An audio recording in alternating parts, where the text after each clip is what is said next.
Thank you, Mr. Speaker. I yield 3 minutes to my friend, the co-chair of the Second Amendment Caucus, Mr. Massie. The gentleman from Kentucky is recognized for 3 minutes. I thank the gentleman from Ohio. The Democrats today describe this Senate bill as a step forward.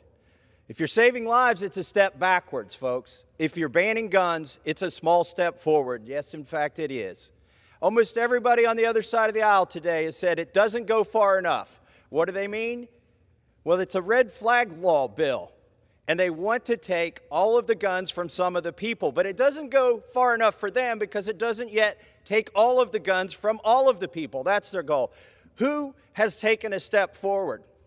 Which institution, which branch of government? Well, actually, if you're counting how many lives are going to be saved, you have to consider that the Supreme Court is the institution, the branch of government that has taken 2 steps forward in the last 48 hours to save life.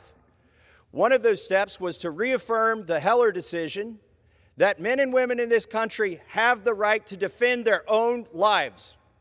But the second step taken today was to affirm that the states have the right the state legislatures have the right to defend the lives of the unborn. This bill is ineffective, unconstitutional, and ill-conceived, without consideration for the dangerous unintended consequences. Did the drafters consider that changing the definition of gun dealer to be more ambiguous is going to make every American a gun dealer when they transfer a gun to a friend or a family member? Did the senators consider in their sleep deprivation when they drafted this bill hurriedly late at night that using childhood mental health records as a basis for denying adults their basic rights to self-defense is going to discourage many parents from seeking mental health care for their children? If children who need it go without mental health care and early intervention, their conditions will grow worse. We will see more suicides, and we will see more mass shootings. Unfortunately and inevitably, this bill will cost more lives than it will save. Red flag laws are going to have the same effect that considering mental health care for children will have. People will not seek mental health care, and we'll see more damage to the American public.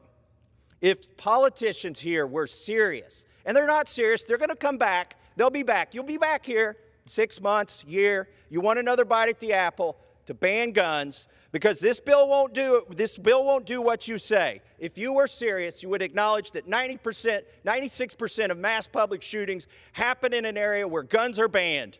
And they would repeal the prohibitions that keep law-abiding citizens from exercising their God-given rights enshrined in the Second Amendment. And I yield back to the gentleman from Ohio.